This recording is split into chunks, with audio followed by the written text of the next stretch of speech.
Halo, kalian sedang mendengarkan podcast Ibu dan Anak. Bersama saya Fitri. Dan saya Kiki.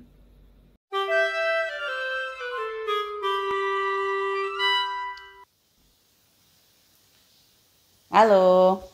Halo. Ketemu lagi dengan podcast Ibu dan Anak. Udah lama banget ya kita vakum karena banyak kesibukan dan segala macam. Tapi ada beberapa video loh di YouTube. Kalau di podcastnya sendiri nggak ketemu videonya, tapi di YouTube-nya ada video-video yang bisa dilihat di situ. Oke. Ya, tentang aktivitas kita. Jadi jarang ngobrolnya tapi lebih banyak visual. Nah, kali ini kita ngobrol lagi nih, bikin podcast lagi. Podcastnya tentang apa kali ini? Kali ini kita sebenarnya mau bagi-bagi pengalaman ya. Kita ada 3 bulan merantau lah gitu, mengamati segala macam di tempat lain 3 bulan seperti escape. apa. Escape 3 bulan. Tapi untuk kali ini kita akan ngomongin tentang yang ini banget ya, yang agak berasa banget itu tentang pengelolaan sampah. Sampah kita tahu banget di Indonesia, apalagi di Bandung sampah itu aduh ampun ya. Apalagi kalau di Bandung kalau banjir itu kalau hujan deras itu sampah-sampah akan keluar semua dari selokan-selokan itu, sampah akan keluar, selokan mampet. Kemudian banjir, jalan airnya keluar ke jalan semua, itu banget gitu ya. Tapi itulah kenyataan. Nah, sekarang kita mau share pengelolaan sampah karena kita amati di sana pengelolaan sampah. Sebelum ngomongin pengelolaan sampah di sana itu, kita kemarin itu selama 3 bulan ke Jerman mengunjungi anak.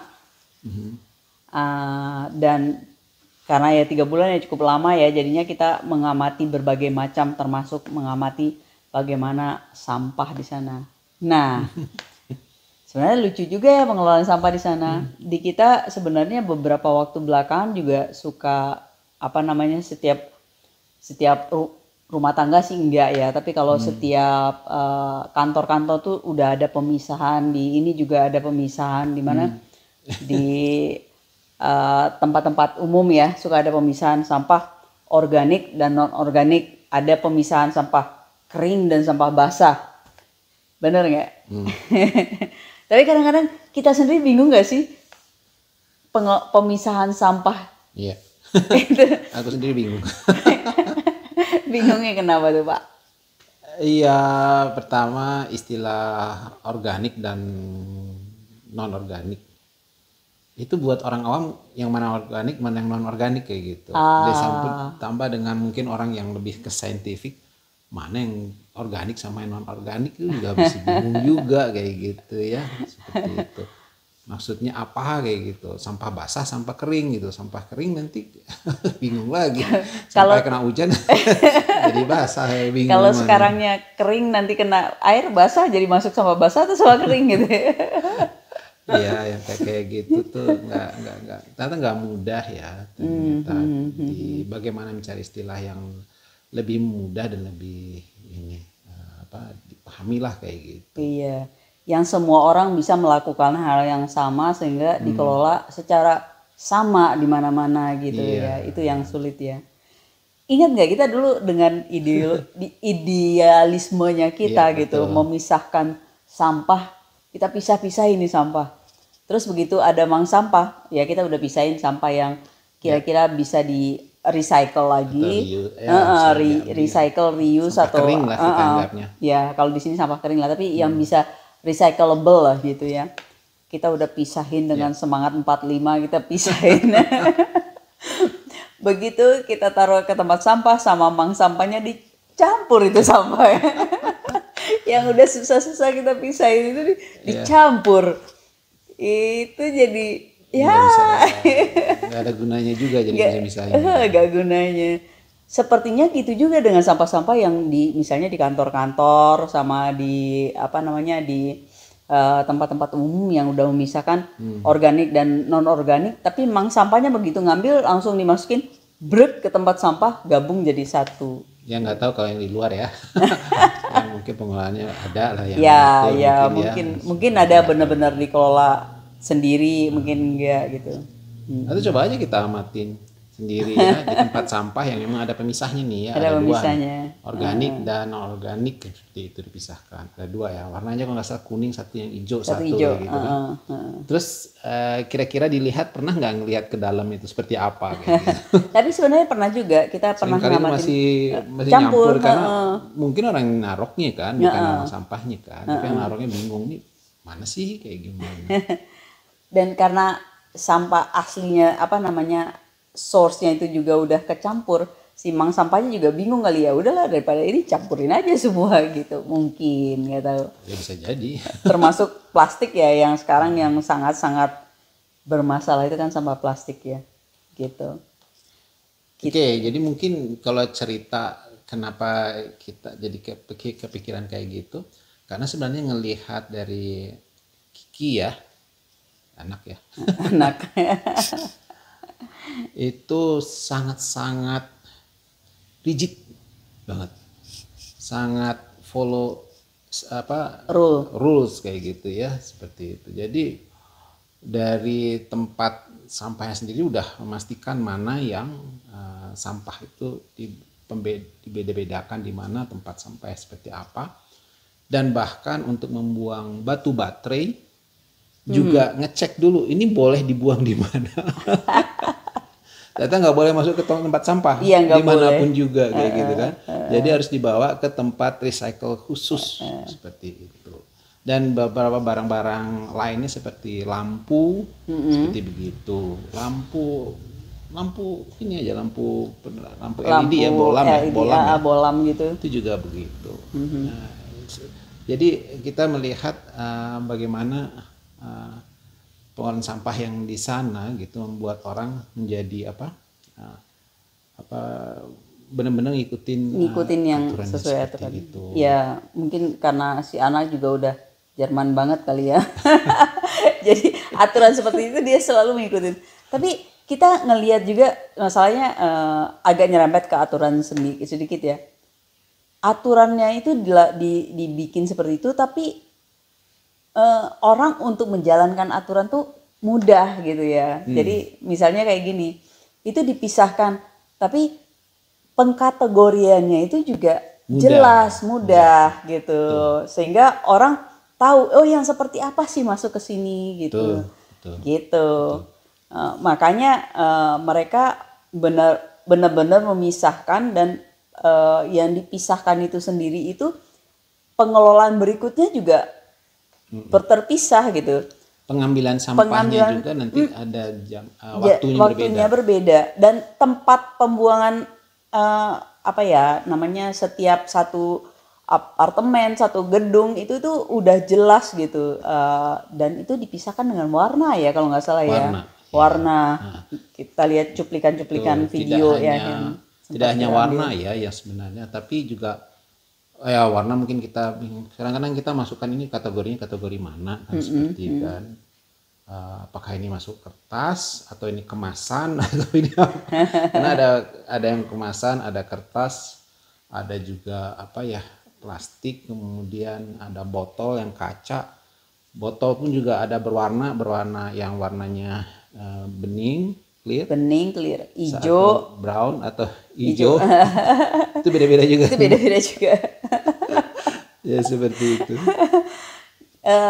Sama botol yang bisa yang uniknya gitu ya. Kalau kita beli kemas minuman di botol itu botol plastik maksudnya. Botol plastik atau botol kaca itu biasanya kita cuma beli isinya aja. Botolnya itu bisa kita belinya sama botol-botolnya, tapi botolnya itu bisa kita kembalikan dan dapat duitnya lagi gitu, balik lagi duitnya gitu.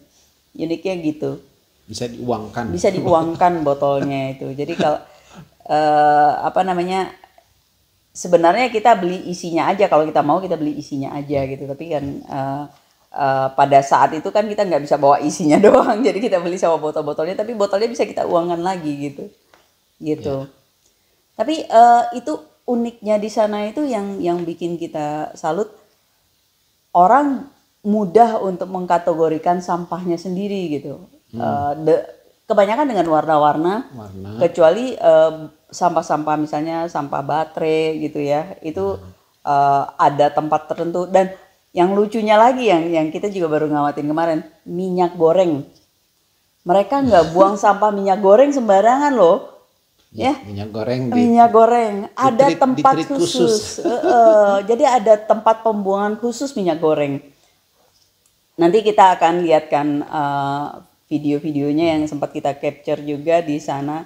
Jadi ada tempat khusus untuk pembuangan minyak goreng, dan itu ada yang enaknya di sana itu kalau ada aturan, petunjuk untuk menjalankan aturan tuh jelas. Petunjuk untuk membuang minyak goreng itu jelas gitu. Jadi kita bisa ngikutin aja petunjuk itu. Ya. Gitu. Ada tempat-tempat tertentu. Ada tempat tertentu. Jadi sampai yang hari-harian yang ada di rumah tangga, apakah sampah kertas, bekas kertas apalah, kertas koran, kertas bungkus dan sebagainya, itu dibuangnya kemana?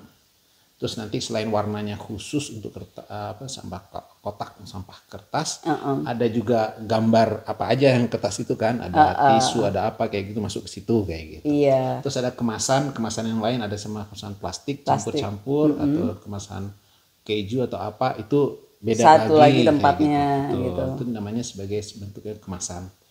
Nanti kalau selain itu ya itu aturan-aturannya untuk melakukan itu. Juga mereka juga menentukan kalau yang model-model kemasan ada kantongnya sendiri. Ada kantongnya dengan warnanya sendiri juga. Warnanya beda, masukin ke sana, terus nanti dimasukkan ke tempat sampah sementaranya gitu, tempat pembuangan sampah sementara.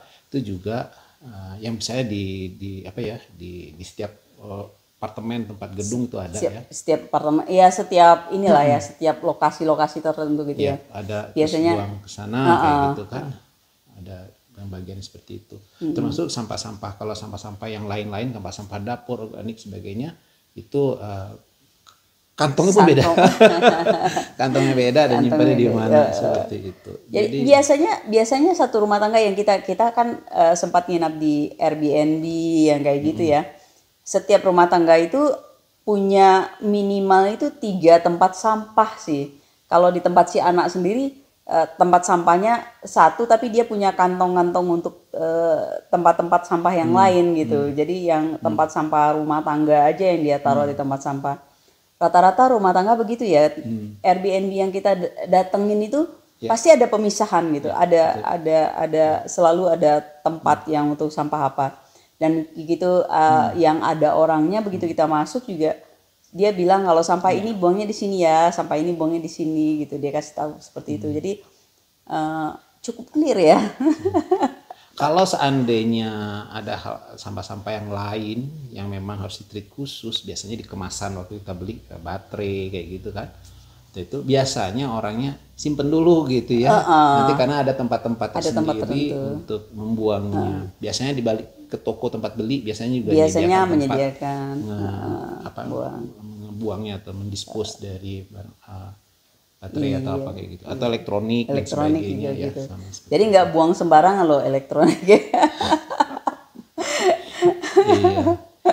Tapi yang lucu itu memang waktu itu pas minyak goreng kan. Oh iya, minyak goreng. Kan biasa kita ya minyak goreng, buang aja lah bungkus plastik, buang tempat sampah gitu ya. Terus nggak boleh sama si anak gitu. Dia bilang jangan, masukin botolnya, ada botolnya.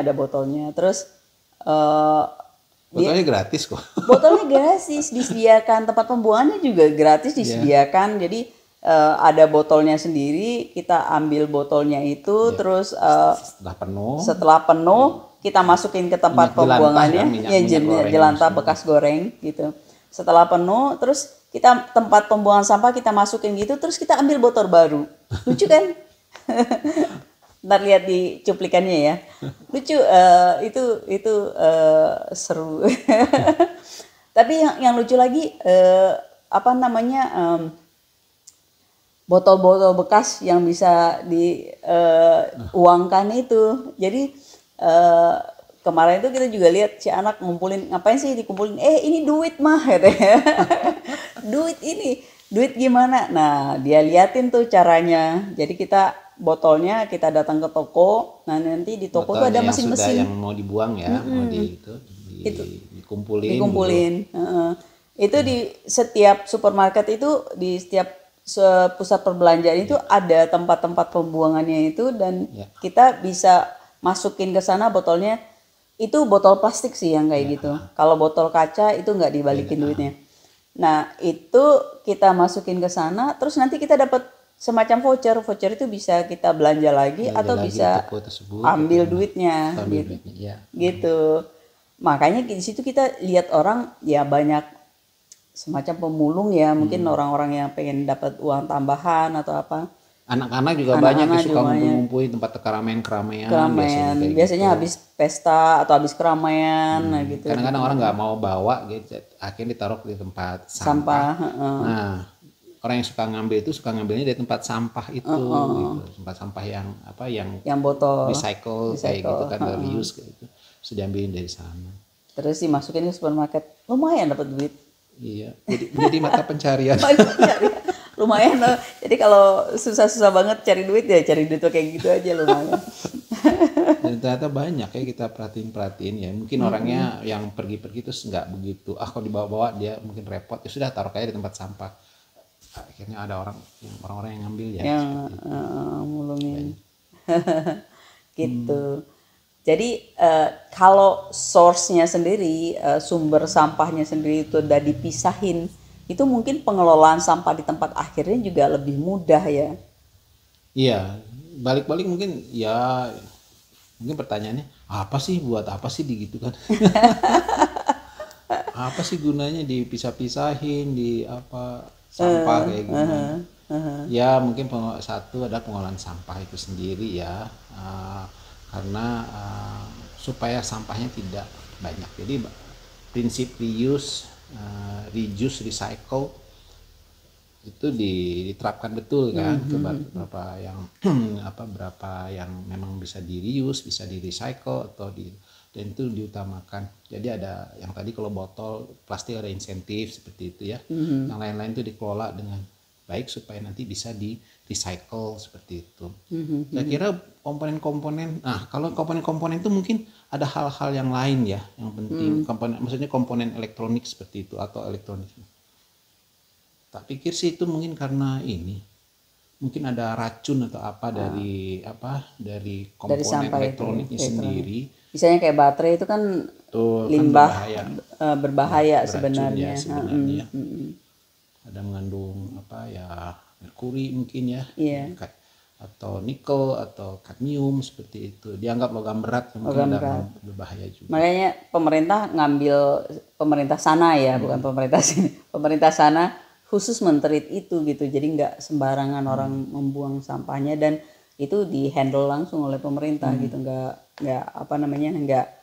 jadi orang cukup nyaman melakukan pembuangan sampah itu gitu. Kalau kayak misalnya minyak jelantah atau mungkin setara lah dengan, ya mungkin hanya produknya beda tapi penanganannya itu mungkin masalahnya pada limbahnya ya. Limbahnya kalau misalnya dibuang sampah kemudian bocor, kemudian menyebabkan limbah ke air dan sebagainya, yang treatmentnya kan jadi lebih sulit mungkin ya seperti itu, atau dia mengendap terkumpul di mana kayak gitu. Bikin mampet minyak kayak. Kalau itu minyak apa? Ya, minyak santan. Ya, yang kayak ya hal-hal seperti itu ya yang dilakukan, dan jadi mungkin in long term mungkin biayanya menjadi lebih murah ya, dan sampah tidak menumpuk gitu ya, tidak banyak seperti itu, tidak banyak memproduksi sampah lah. Iya. Karena sampah juga bingung dibuang kemana kalau sudah penuh banget seperti itu. Iya. Jadi kita bisa nggak diterapkan kayak gitu? Apa? Ya seperti itu ya, maksudnya dari awalnya, dari asalnya itu sampah tuh udah dikelompokkan sehingga pengelolaannya itu lebih mudah gitu. Cita-citanya mungkin begitu ya, adanya aturan pengelolaan sampah. Kemudian juga kita sudah lihat agak bagus lah ya kayak gitu, sudah ada pembagian mana yang tempat organik, non organik seperti itu.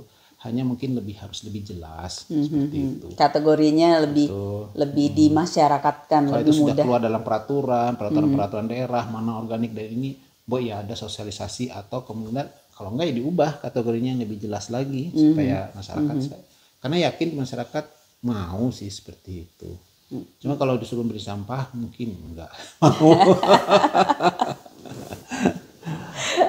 Segala sesuatu yang sudah milik publik biasanya sih orang kenapa harus saya kayak gitu.